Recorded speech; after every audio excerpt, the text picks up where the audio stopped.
Welcome to All About Agatha, the podcast dedicated to reading and ranking every single mystery novel written by the Queen of Crime, Dame Agatha Christie. I'm Catherine Brobeck. And I'm Kemper Donovan. And this week we are visiting, yet again, one Monsieur Hercule Poirot. And we are visiting him sort of incongruously, given the time of season. We are visiting him in Hercule Poirot's Christmas. It's June and it's Christmas time. Christmas in July is a thing, but I guess we can make a Christie for June a thing. You know, I guess I'm making this a habit here of opening up some of these episodes by quoting our good friend John Curran, who we just featured in an interview. So apparently I couldn't get enough Curran in my life. We've known that to be the case for a while. Can't get enough. Dulcet Irish tones. Yeah, unfortunately, I wish I could say it. I wish when quoting him it could be in his accent, but we can't have everything. He put it best, I think, as to the Christmas-iness or lack thereof of this book, when he said that originally this book was actually published during Christmas week with a serialization on both sides of the Atlantic a month earlier. But despite its title and publication date, and this is where I'm quoting him, there is no Christmas atmosphere whatsoever, even before the murder occurs. The adventure of the Christmas pudding, an inferior story from every viewpoint, is far more festive. And having done the adventure of the Christmas pudding as one of our holiday-themed episodes, I couldn't agree more. There was a lot of Christmas fun to be had in that short story. There is no Christmas fun to be had in this novel. You don't think seething family resentment is a trademark of the Christmas season? Well, Mr. Poirot actually has something to say about that. Mr. Poirot has some thoughts on that. The only other thing I want to note, since we did just mention the title, is that apparently in her notebooks, when she was drawing up some of her thoughts for this one, a working title was "Who Would Have Thought?" which, of course, is a shortening of a key quote in the book. Who would have thought the old man had so much blood in him? Lady Macbeth. Lady Macbeth. And I kind of think, I mean, who would have thought to me sounds a little bit like a pop song or maybe a song in a musical. It has a little bit of a jaunty tone to it out of context. But given that the quote is actually important in the book and even sort of important to the solving the mystery, I think Who Would Have Thought might have been a better title. Maybe with an ellipsis after, that would have gotten it across. Who would have thought? In any case. Perhaps. In any case. But by the way, I don't know if I mentioned the year of the publication history. No. Which was... You're so distracted. Which was 1938. So first published December 19th, again, Christmas week in 1938 in the UK, of course, via Collins Crime Club. And then, of course, by Dodd Mead in the US in February of 1939. And we should mention, again, on the topic of titles, that the US edition was, of course, called something different. Murder for Christmas, and then later A Holiday for Murder. Festive all around. Non-denominational. I don't know what Fox News would have to say about that, but I think nothing good. You may remember about 10 years ago, the Factor began spotlighting companies that refused to say the words, Merry Christmas.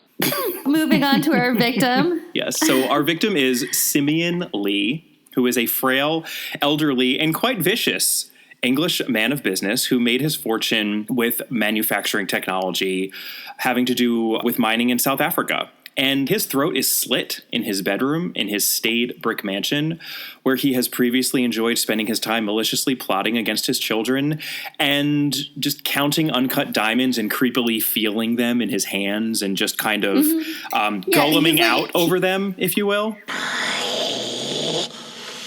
Precious! Oh, well, it's like a cross between Gollum and Scrooge McDuck. But, sir, Christmas is a time for giving, a time to be with one's family. I say bah, humbug. I don't care. I say Merry Christmas. Merry Christmas. Well said, Master Fred. Or Scrooge himself, yes. I said, Merry Christmas, Uncle. Humbug. Christmas a humbug, Uncle. Surely you don't mean that. I do. If you must. You're like, fine, if you must. If you must go OG. Not quote DuckTales. I'm so sorry. Life is like a hurricane here in Duckburg. Child of the 90s here. We should get into our suspects, which I assuming this will surprise no one. It's everyone. We've got another closed circle mystery here. So why don't you start us off, Catherine? So first off, we have Alfred Lee, who is Simeon's milquetoast son, who lives at the house with his wife, Lydia, who is far sort of more, I don't know, alert, really, than most of the rest of the residents of the house. What we're going to find a trend here is that the women are more active watchers, I think. There's more going on with the wives, I'd say, than the husbands. The men, for sure. Within these pairs. So on that note, George Lee is the second son of Simeon Lee, who we meet here, and he is a corpulent MP who is married to Magdalene Lee, who is a quote-unquote mannequin, beautiful with hard eyes, as Poirot himself later notes. In French. Yes. Who is our next son? David Lee, who is very sad. He's a failed painter who lives in a cottage, and he's been essentially excommunicated from his family by his father for choosing to pursue his art. He just lives in his cottage with his wife, Hilda. She's pretty and soft and I think like a little frumpy, but yeah, she's again, kind of plain, actually, right? Like she's, I think, but comfortable looking. Yeah, and very kind seeming. Right. And competent. And I think competent. Although there may, as is the case with all of these women, there may be more behind that facade. Next son, this is the prodigal son, which is definitely referenced a number of times in this book. Mm-hmm. Harry Lee. And he is the one who gave a giant middle finger to the family, just roamed off the range, flitted about the world, and only appeared on the radar when he needed money. And he is back. Who else has just appeared? Pilar Stavros. Who you may be more familiar with as the character name of Penelope Cruz in the Kenneth Branagh version of Murder on the Orient Express. Yes, they plucked that character name from this book and just shoved it right into Murder on the Orient Express when they needed to make Greta Olsen a different ethnicity. Anyway, she's the granddaughter of Simeon, the child of his late daughter, Jenny. She'd gone to Spain. She married a Spaniard, and he died. And then Jenny herself died a year ago. And then Simeon has asked his granddaughter to England. Next, we have Stephen Farr, who is a handsome... And what does he look like, Kemper? Yes, there is mention of a bronzed face. Oh, Agatha. Bronzed and blue-eyed, perhaps? And he's blue-eyed. Oh, Agatha. But he's from South Africa, so, she had man in the brown suit on the brain. And he is the son of Simeon's late business partner, Ebenezer Farr. Mm-hmm. And he, too, is arriving here. The last three people we've mentioned are all arriving at the house when the book opens, not having been there before. And then we have Sidney Herbury, who's this creepster of a valet that Simeon basically is spying on his behalf around the house, probably for the last year. He definitely reminds me of Thomas the valet in Downton Abbey. We should also mention Superintendent Sugden. He is the superintendent of police who investigates this case. We certainly don't get to know a lot about him up front, but just keep Superintendent Sugden in mind. Our final character/suspect is Old Tressilian, the butler. And that name, ladies and gentlemen, is the only thing that struck a chord in my memory from whenever I read this book so many decades ago, because I think it's maybe one of the most fantastic names for a butler I've ever heard. Tressilian. I love it. It's magical. And Tressilian is kind of a great character, too. He's 1,000,000 years old. He's worked at the house at Gorston Hall for 40 years. But he still has a good head on his shoulders, actually, and he's paying a lot of attention to what's going on in the house. We always talk about never underestimate the help. You'd best not discount what Tressilian has to say. That is for sure. Let's talk about the world as it appears to be. All right. Simeon Lee, who is a millionaire twice over, which is really weirdly mentioned several times, is a decrepit old invalid in a mansion called the Gorston Hall. He's attended by his aforementioned creepy valet, who seemingly has been hired primarily to spy on his children and the other servants, but namely a child who lives with him, Alfred, and Alfred's wife, Lydia.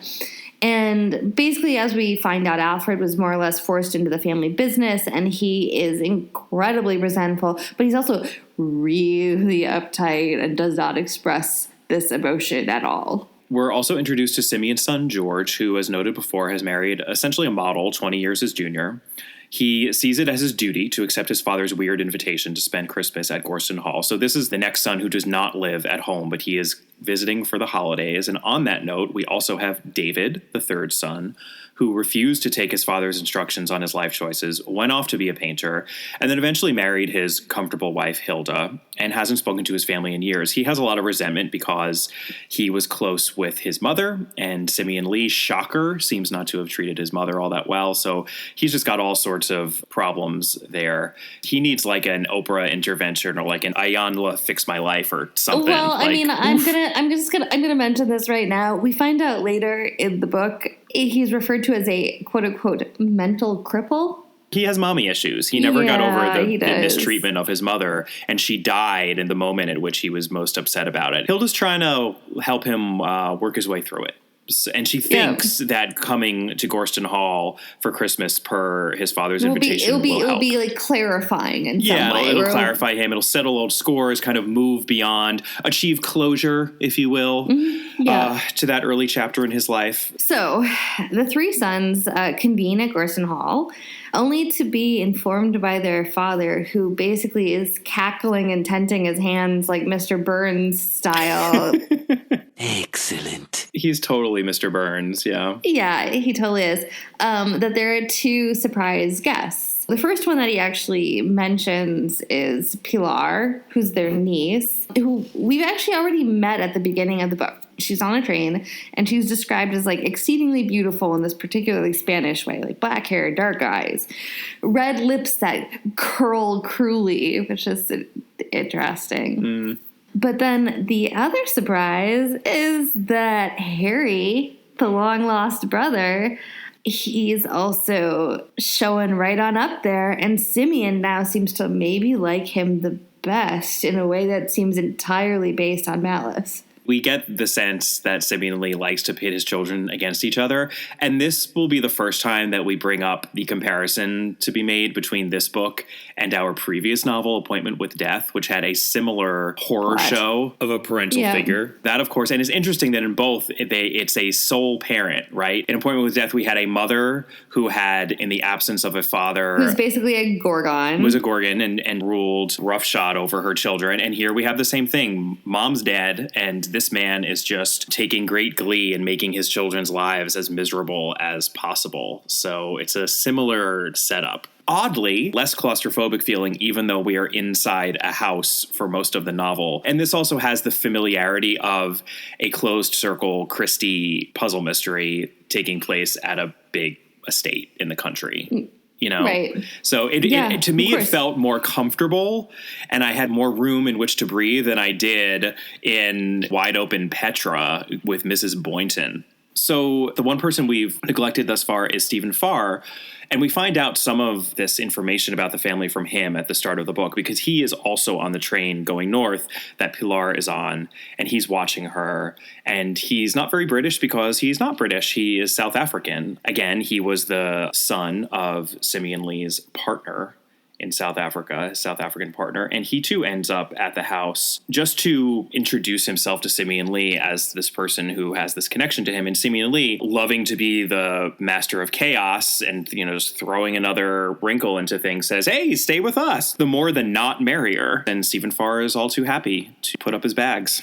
Yeah, I mean, it might also be because there's a very sexy Spanish lady there. Mm-hmm. Yeah, I mean, the sparks are flying between Stephen Farr and Pilar Estravados from the very beginning of this novel. Simeon regales Pilar with these tales of South Africa while he literally runs his hands through uncut diamonds that he keeps locked in a safe in his bedroom. Right, like they just look like pebbles. That's how, I mean, they're rocks. He knows that there are diamonds inside, but they're just little rocks.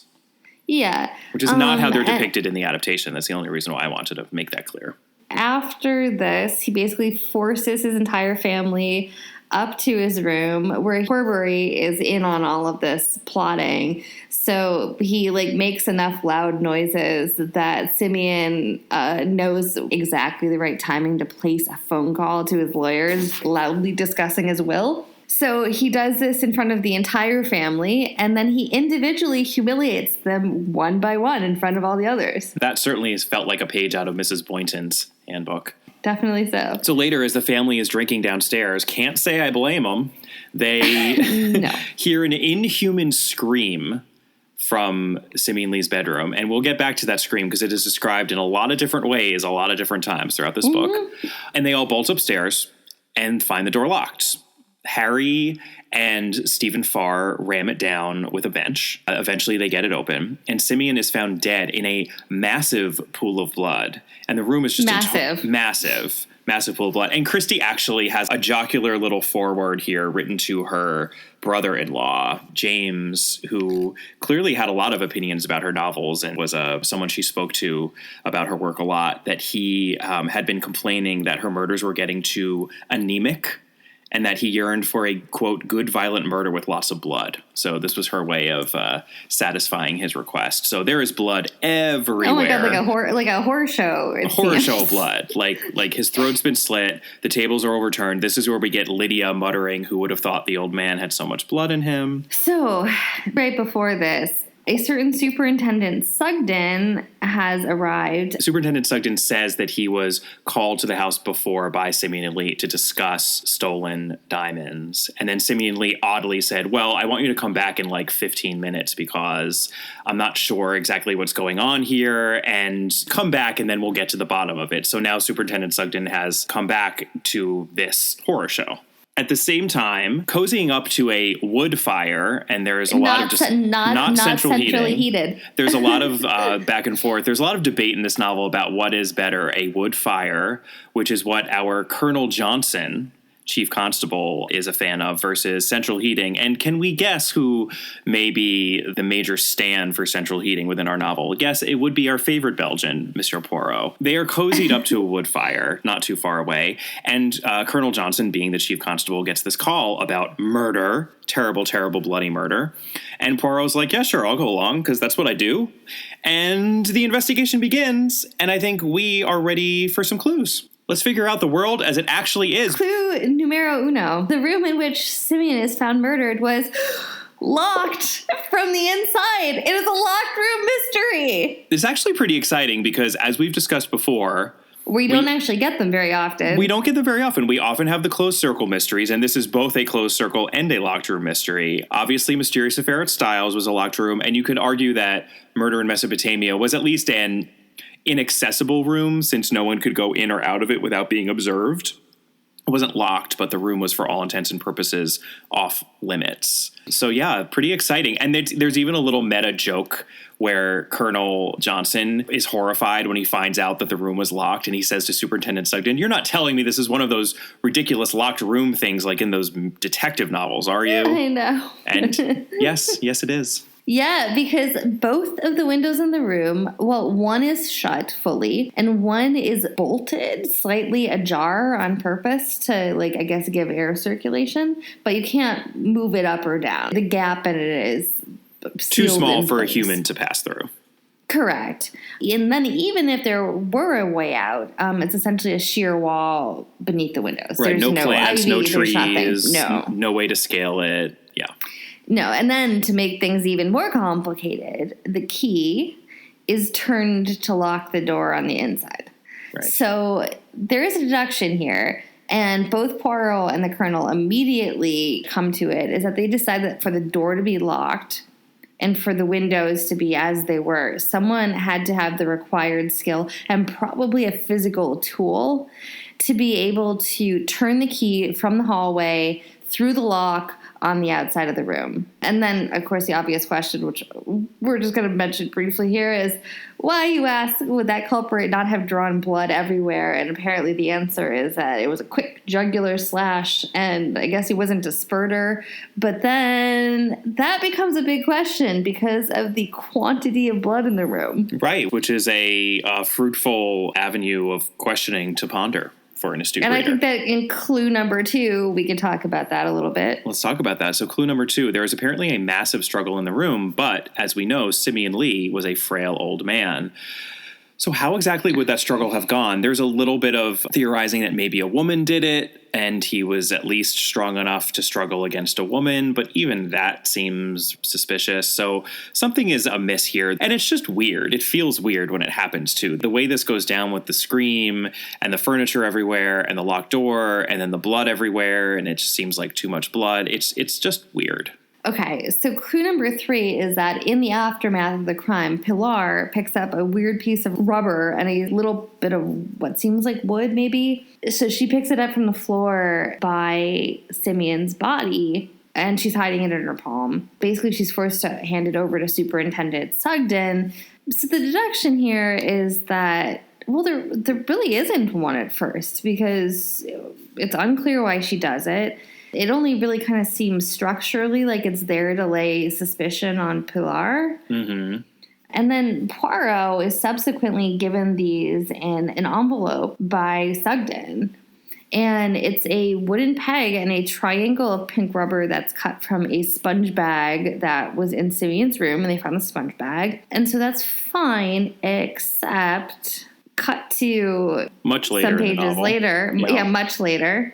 Pilar pops a balloon that she's playing with alongside Stephen. Sparks are continuing to fly. Very much so.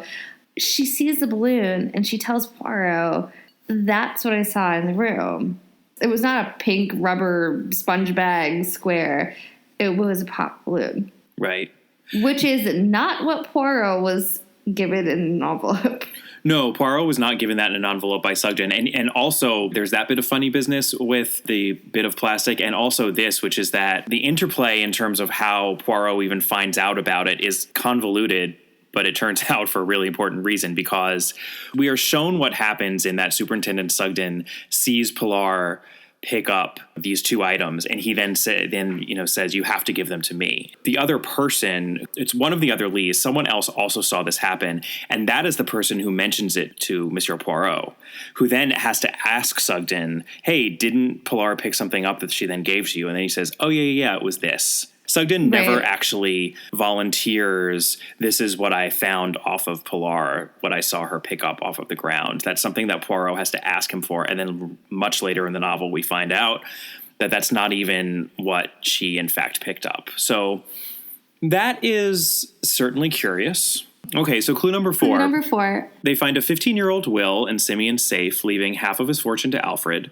with the rest split between Harry, George, David, and Jennifer. Those are his other children.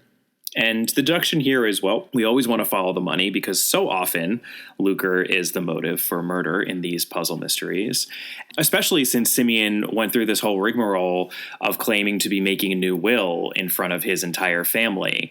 And this ends up largely being a red herring. Because for sure. It cuts a lot of different ways, right? In that Jennifer died, Pilar under the old will gets nothing, because Jennifer's share gets subsumed by the other 3 siblings who get that half. If Harry and George and David were aware of how the will went down, technically they could be annoyed by the fact that they didn't get quite as much as Alfred, but given that Simeon Lee was a millionaire twice over, they're still certainly getting a lot. So in a way, the only person who had a solid lucre-based motive to kill him before he had the chance to make another will was Alfred. But Alfred's never all of that strong of a suspect within this novel, so it's mainly just a point of confusion. Right. Alfred definitely doesn't seem ever like a suspect, weirdly enough. I mean, his wife seems far more like a suspect than he does. Well, and it's because he's so milquetoast, he just never seems like he has the ability to do much of anything outside the box. And what's more outside the box than murder? Clue number 5, we get to talk about heredity. We get to talk about Mendel. Poirot brings that up. Super, super fun. Poirot gets really invested in studying the portraits of the Lee family in the grand halls of the house. So much so, he asked for a portrait of Simeon, a young Simeon, note that, a young Simeon, to be hung in his guest room, which is real creepy and weird. Mm-hmm. Poirot spends a lot of time studying people in the family, to the point where somebody asks him, "Well, it looks like you've seen a ghost." And Poirot says, I think that I have. There's so much ink spilled over physical descriptions of the men in this novel, and there's a lot of aquiline noses and broad foreheads and the strong lines of jaws and throwing back one's head in laughter. And blue eyes. And blue eyes. Well, and so the Mendel-specific corollary to this, because it tickled me that we had a little 7th grade biology lesson in Mendelian genetics, which I really have not heard since I was about 13. But we are told that Pilar's mother, Jennifer, was a blonde-haired, blue-eyed lass. And that Pilar's father, this Spaniard who she married, was a rare blue-eyed Spaniard. And yet, remember our description of Pilar, which was a dark-eyed beauty, so she obviously has brown eyes. Per Mendel, it's impossible, since blue eyes are recessive, for 2 blue-eyed people to have a brown-eyed child. That means Pilar must not be who she claims to be. And I love that Mendel is what gets us there. And it's a total side plot. It's nothing to do with anything. Yeah, it is a side plot, but it does have slightly something to do with it. Because what we are talking here goes on to clue number 6, which is, and we can harp on this one absolutely endlessly, in a Christie mystery, you cannot rely on one sense. I've said this before, unless you can confirm it some other way. That's even more the case in the dark. Or if someone maybe is elderly and, let's say, has failing vision. So the deduction here, it's a little hard to even go through this because there are so many iterations of this clue that happen in this book. There are probably 10 examples of this happening. Yeah. Can I actually do my favorite iteration of this? Because it's actually a Christie clue that has been noted before in scholarly articles on Christie as the sort of textbook classic example of a Christie misdirect. And that is, there's this sequence in which Poirot is looking at this wall calendar and he asks Tressilian about the date on the calendar.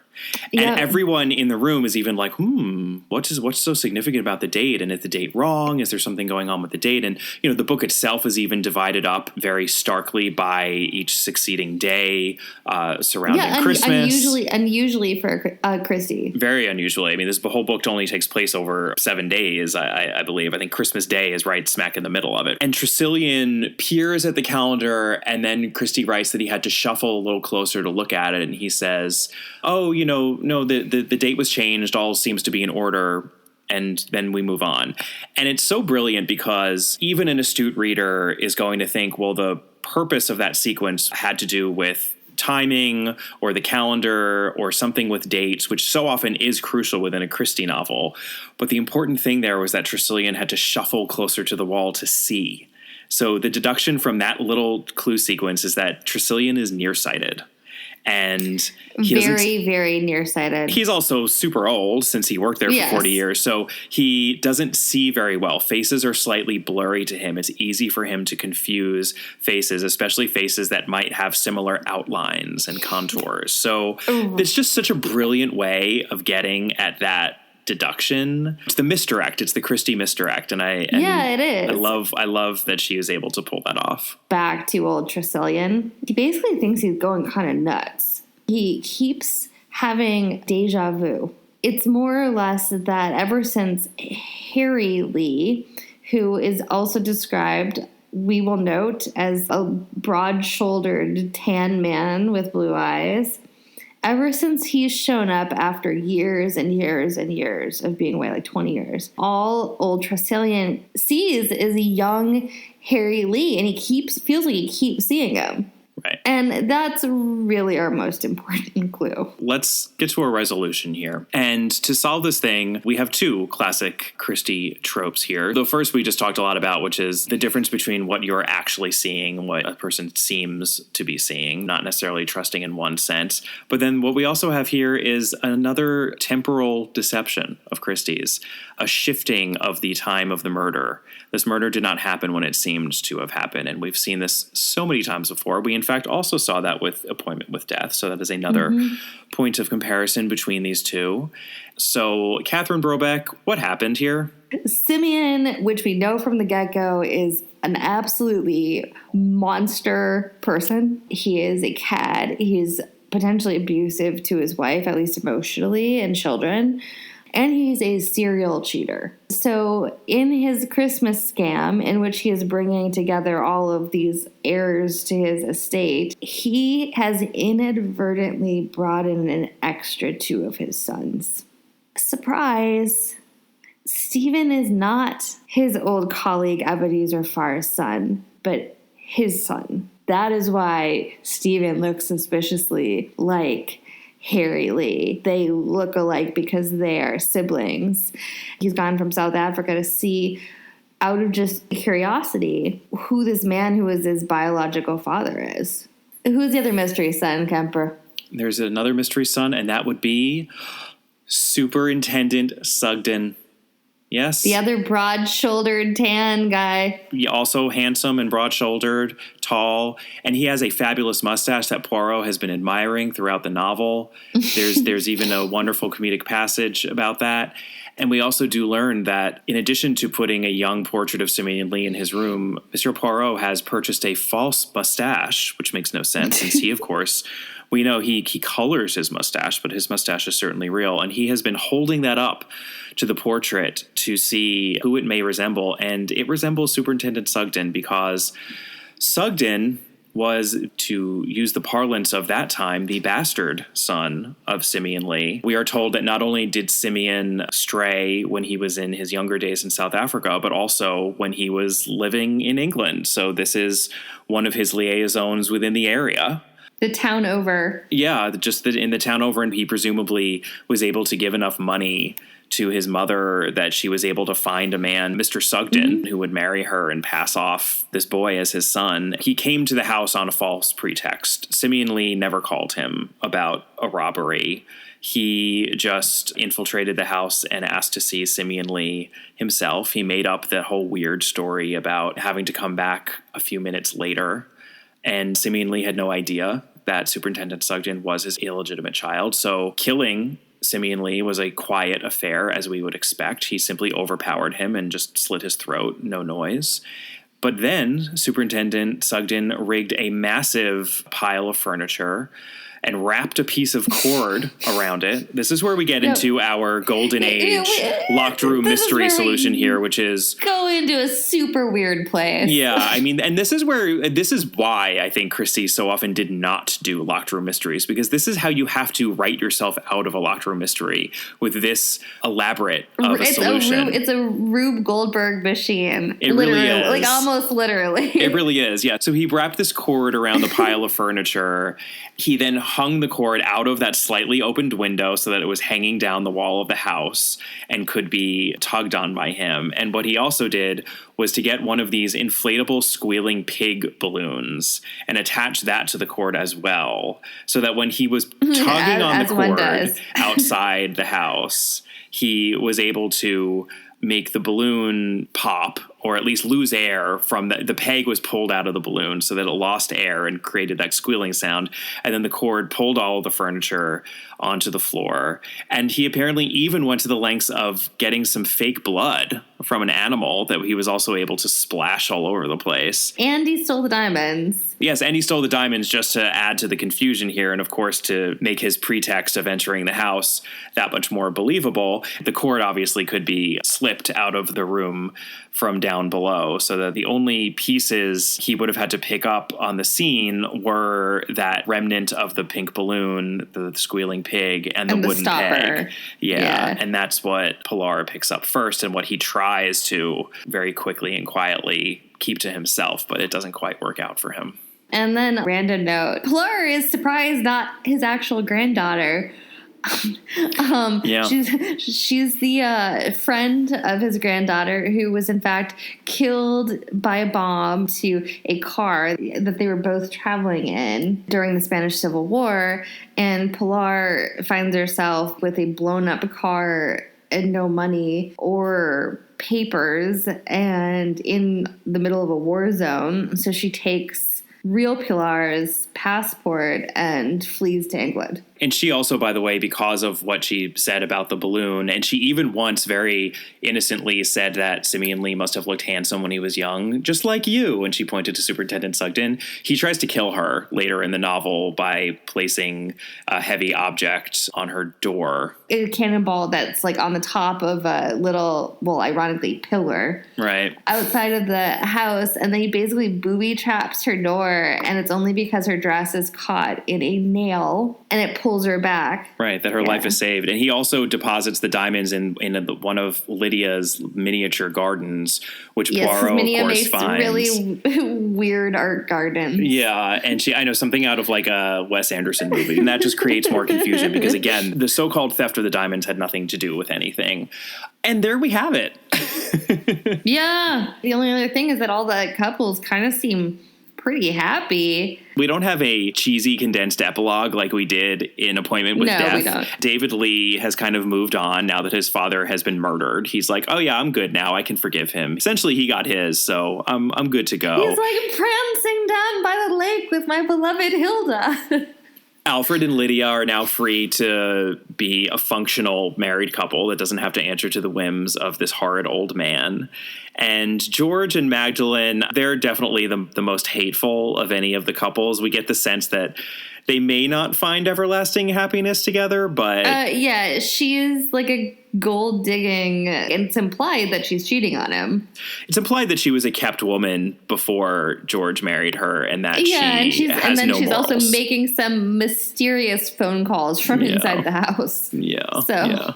And of course, Pilar, now Conchita, is going to marry Stephen Farr. And they're going to move to South Africa. And Harry, he's actually a bit of a despicable character, and he just kind of goes off and does whatever he's going to do. No one seems to really care. Yeah, so the end. The end. Well, before we get to our rankings, let's talk quickly about the adaptation, because we only have one adaptation of this one. Of course, our beloved David Suchet starred in an adaptation of this novel, and it was actually a bit of an early one. It was in 1994. It was season 6, episode 1. So this is the earlier Poirot. We get our jaunty opening credits. We get some moments of comedy, which were probably my favorite moments, because then, we actually do have some Christmassy elements within this episode in that... We have Inspector Japp also. Yeah, and Inspector Japp replaces Colonel Johnson, and he, early on in the episode, kind of gives Poirot a gift for Christmas and then runs away because he's embarrassed, which was adorable. Then Poirot feels like he has to give Japp a gift, so he actually goes into sort of a joke shop. Christmas presents, is it? Oui. For the wife? No, if you please, monsieur, I should like to buy the present for a good friend. With a sense of humor, I dare say. Where? Bulb-operated hairy spider? Oh, no, thank you. My 3-in-1 package of itching powder, ink blot, and stink bombs. No. You see, my friend, he is a policeman. Oh. He won't be wanting the Sherlock Holmes detective set, then? I do not imagine so, no. Cigars? Exploding? Jamaican? Boom. It ties together a little more nicely, I think, than even in the original novel. The fact that we see a squealing pig when he goes and does that. And we also, by the way, get this Good King Wenceslas Christmasification of the theme song at the end, which I loved.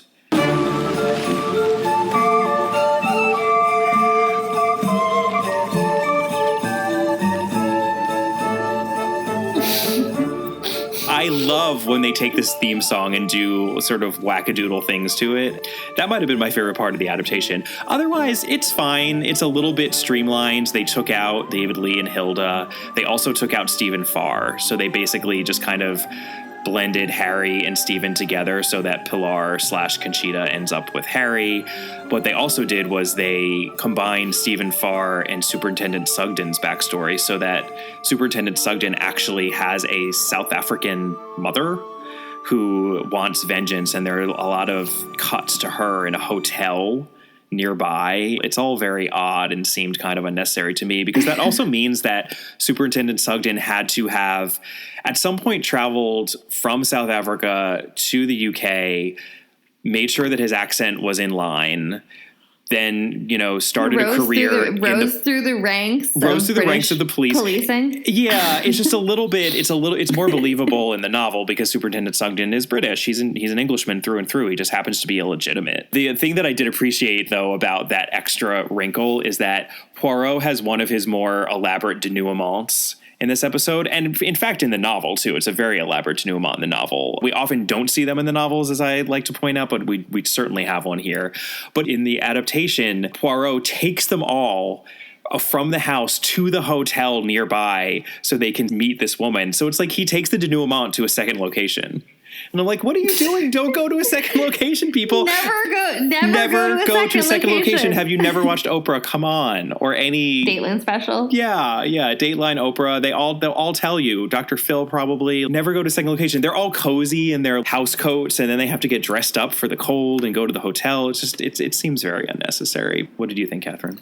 And I think appropriately so. For this story, we were back in earlier sujet territory, because I think later, darker territory would have been inappropriate for this, which is funny because, again, as we said in that little cute author's note to her brother-in-law, it is like vicious and dark, but I just feel like it was more enjoyable to watch with that earlier tone. Yeah. Than it would have been at a later time. Definitely. It is interesting, and we'll just note this in passing because we are only covering English language adaptations, but there is this French series, Les Petits Meurtres d'Agatha Christie, which are very popular, and they've done a lot of them at this point. Your French accent is so good. Isn't it? It's almost as good as Poirot's. The Little Murders of Agatha Christie, for those who are like, what the heck did he just say? But they started in 2006, and this was the first one that they adapted. So interesting choice to adapt Hercule Poirot's Christmas as your first novel within the series. And in those, they actually excise Poirot and replace him with two detectives. But apparently they're really good. People really like them and appreciate them. Again, we're not going to cover them or talk further about them. So let's talk about rankings. First up is plot mechanics. There's an argument to be made that this is a high-functioning Christie puzzle mystery, and that her innovation here, i.e. the detective did it, is a brilliant one. And for anyone who hasn't read Curtain yet, please feel free to skip ahead 15 seconds. But given that we know Curtain was written about a year later, I think there's a real argument to be made that this book directly inspired that one. If you've read it, you'll know what I mean. But in any case, we mentioned already that this, of course, is one of Christie's few locked room mysteries, and the locked room is a staple of many Golden Age mystery authors. But I do think that it has its drawbacks, which is that the solution always has to feel convoluted. We talked a lot about how the solution to Death on the Nile felt convoluted. This is another level. Death on the Nile feels convoluted because it has so many side plots happening. Right. And we ran across this same problem in Murder in Mesopotamia, in that the solution to a locked room mystery often strains credulity. And again, let's just talk about plot mechanics and plot credibility within the same breath. It's not credibility as to humans acting as humans. It's just sort of credibility as to, could you actually pull this off? Would this actually work? Would this chord? No, of course you couldn't. It's rather far-fetched. And to give Christie credit, she's usually not far-fetched with her solutions. They usually work better than this.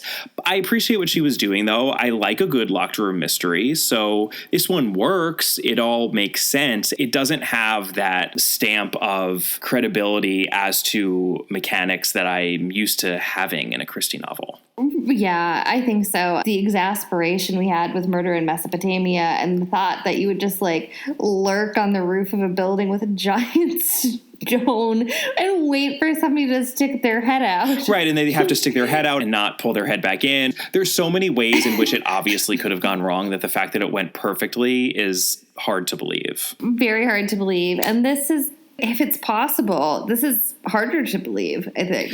Yeah. Christie, by the way, in her notebooks, it's interesting. She wrote a list of all of the different ways to describe that scream, because it was obviously very important to get a number of descriptions that both give the reader a fair sense of what it actually sounded like, but also don't give away the fact that it's a pig balloon, it's a pig bladder. And that, too, feels a little like, really? Would they really have all thought that that was a human screaming? Probably not. Would it be loud enough? Right. Especially with all that furniture crashing. All the furniture crashing. And on top of that, there's a side plot note, which, again, doesn't really matter. But that Pilar could not have been where she said that she was, because in her room down the hall, you couldn't hear the screaming, quote unquote. And also, David Lee is playing the piano and Stephen Farr is playing records when this all happens. There's like a lot going on. No, I mean, all of the dings on this one, to me, all go to the credibility of the mechanism by which the murder is pulled off. It's the solution of the locked room. I love the cluing. And again, I love the Tresillian being nearsighted clue. I just think that's brilliant. All of this stuff is so classic Christie of not necessarily believing your eyes. I appreciate all that. I love the Hall of Paintings. I mean, it's a little cheese-tastic, but I kind of love the Hall of Painting stuff. Yeah. It's one step away from Wile E. Coyote having like an Acme kit. Yeah, but I think it's important to evaluate that within the context of the Golden Age puzzle mystery, because what Christie's doing here is what, for example, Carr was doing, John Dixon Carr did in most of his novels.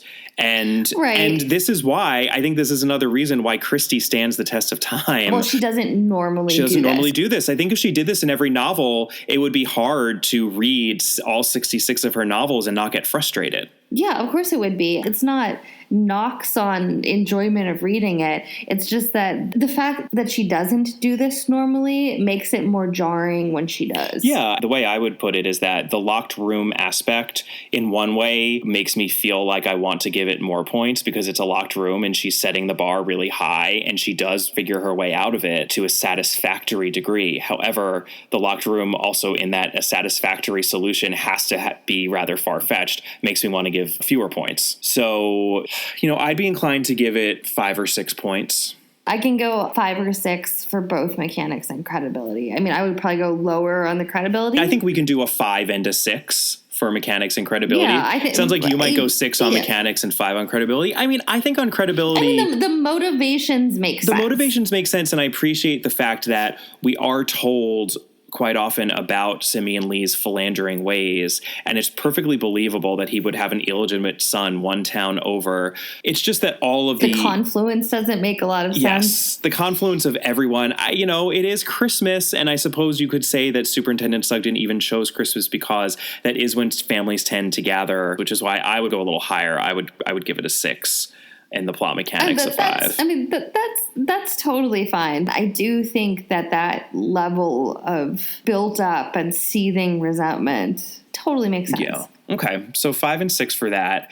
And then series-long characters, obviously Poirot is our only series-long character here. I do just want to pull out his theory as to why Christmas is a particularly dangerous time of year, because it was really amusing, and it's probably the only Christmas-specific section of the book. We'll get to that in setting and tone. So this is what Poirot says. "You have said that Christmas is a season of good cheer. That means, does it not, a lot of eating and drinking? It means, in fact, the overeating. And with the overeating, there comes indigestion. And with the indigestion, there comes the irritability." And then a little later he says, "People who do not feel amiable are putting great pressure on themselves to appear amiable. There is at Christmas time a great deal of hypocrisy, honorable hypocrisy undertaken pour le bon motif, c'est attendu, but nevertheless hypocrisy. If you dam the stream of natural behavior, mon ami, sooner or later the dam bursts and a cataclysm occurs." And he's right. He's overstating the point a little bit, but he's right. I mean, you're combining a lot of things, especially in northern climes. You're combining, inclement weather. You're combining lack of sunlight. No, I mean, so I loved that. We mentioned it before, but I want to pull out Poirot's admiration of Sugden's mustache because it's really funny. This is what he says. "It is true that your mustache is superb. Tell me, do you use it for a special pomade?" And then Sugden is horrified, and he's like, no. And then it just grows like Poirot that. continues, "You are favored by nature." He caressed his own luxuriant black mustache, then sighed. "However expensive the preparation," he muttered, "to restore the natural color does somewhat impoverish the quality of the hair." And Sugden's like, "Can we move on now?" But that ends up being sort of relevant to the mystery, too, since Sugden's mustache is partially obscuring his resemblance to the rest of the family. We also get a reference to the ABC Murders, which is an oft-referenced novel within later novels, I've noticed. The ABC Murders gets a lot of shout-outs. That said, it's actually, and I think it's just because he doesn't have anyone to play off a la Hastings, which we've noted before in these later books. He's a little muted and perfunctory feeling to me, but there are a lot of really good moments. So I'm inclined to say a 6 or a 7. I kind of think a 6. Okay, let's say a 6. I think a 6 is fair. Yeah, he's not bad in this, though. He's more noticeable here almost than he was in An Appointment with Death. So book-specific characters, I think, oddly, because I think overall I enjoyed this novel more than you did, Catherine, but I think book-specific characters and setting and tone are where this book does not do very well. I didn't think that a lot of these characters popped. I liked Tresillian. We get this internal monologue of his about the ladies' dresses, and we learn that he's a connoisseur of the ladies' dresses, which I appreciated. And we definitely get that remains of the day sort of vibe of the aging butler. And he ends up being unexpectedly key to the solving of this. And I appreciated that. Never underestimate the help. But everyone else, I mean, Stephen Farr to me never was a real person.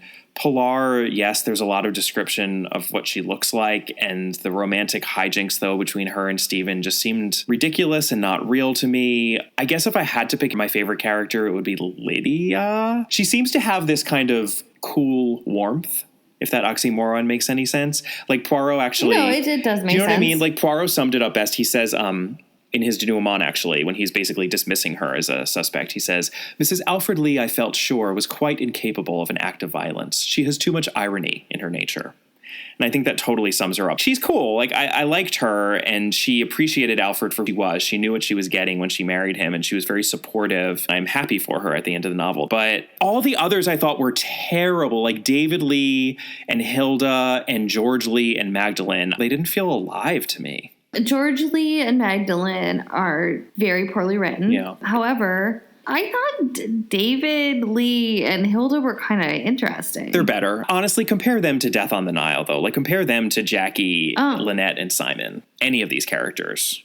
We've come across this sometimes in books where it's a phone book's worth of suspects. Yeah. We're dealing with 6 sons of Simeon Lee. Right. And then the Superintendent Sugden is necessarily such a cipher, but he turns out to be our murderer, which, you know, when you're thinking back about the book is a little disappointing because we barely know anything about him. All he is a vehicle for revenge. No, it's true. And I mean, mostly he spends a lot of time working through timelines of alibis. Yeah. I mean, he spends the majority of the book laying out his theories of alibis. Since he's basically just trying to throw the investigation. I mean, it all makes sense. Right. It's just from a character perspective, it's very unsatisfying. I disagree with you slightly to the extent that I think the women are interesting. I think Lydia and Hilda are interesting. I will give you that. I don't think Magdalene is interesting whatsoever. And I don't think Pilar is interesting either, quite honestly. No. What, because she has dark, bewitching eyes and Spanish beauty? There's not a lot of there. I don't know. Maybe I could be won over by that. Apparently. Do you agree with a 5? Give it a 5. And then tone and setting is, I also think, where this book does not do very well. It's interesting. Janet Morgan, in her authoritative biography, claims that Gorston Hall is a little like Abney Hall, which is where Agatha Christie would go for Christmas for much of her later childhood and then even in adulthood, because that is where her sister and brother-in-law lived.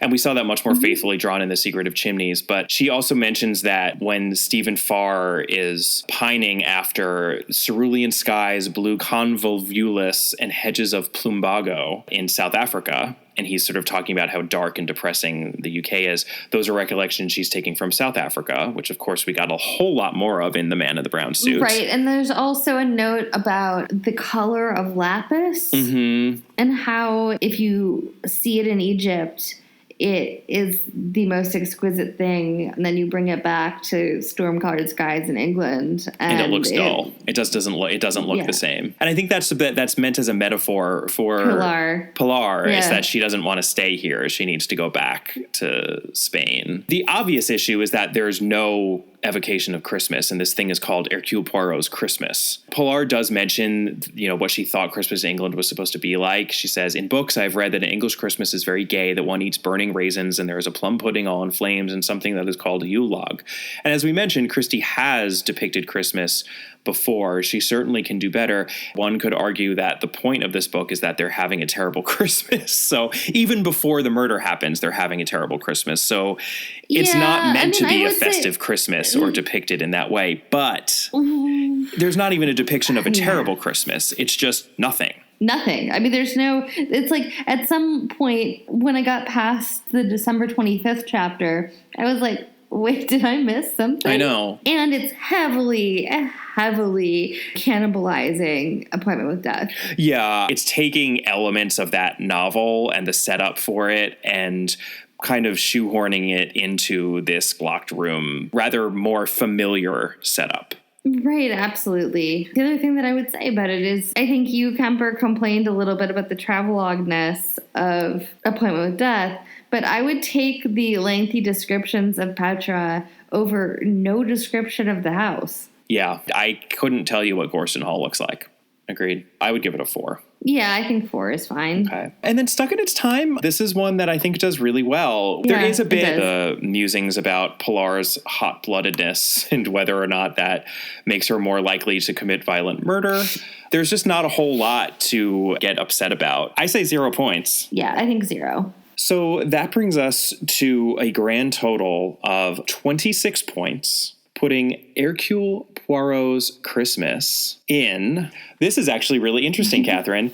Guess what novel this is currently tied with? What novel? Murder in Mesopotamia, our previous locked room mystery, which, I mean, I didn't think about it, but as we had this discussion, I think it has a lot of the same issues. The question is, which do we put ahead? I think Murder in Mesopotamia. I think so, too. That puts Hercule Poirot's Christmas in 16th place. It is between The Mysterious Affair at Styles and Murder in Mesopotamia, which happened to be our 3 apparently we have locked room mysteries. We seem to think the same way about these locked room mysteries.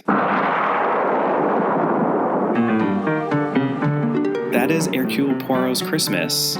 Join us next time for a Tommy and Tuppence. We seem to be getting into a pattern here where we chase a novel with a Tommy and Tuppence mystery. Next time we will be doing The Unbreakable Alibi. And we are, by the way, now officially done with Hercule Poirot in the 30s. We did it, Catherine. We have done 9 Hercule Poirot novels in a row. Our next novel, which is a couple of weeks away, but just as a heads up, is Murder is Easy. And then, do you know what our novel is after Murder is Easy? Could it be And Then There Were None? Oh, it might be. I think that novel might do well in our rankings. I'm not quite sure, but I think it'll do rather well. It's generally known as a pretty good Christie. Yeah, I mean, I've heard, Yeah, I know. I haven't read it before, so, Yeah, we'll see what the plot of that one is. Yeah. See if it's something revolutionary.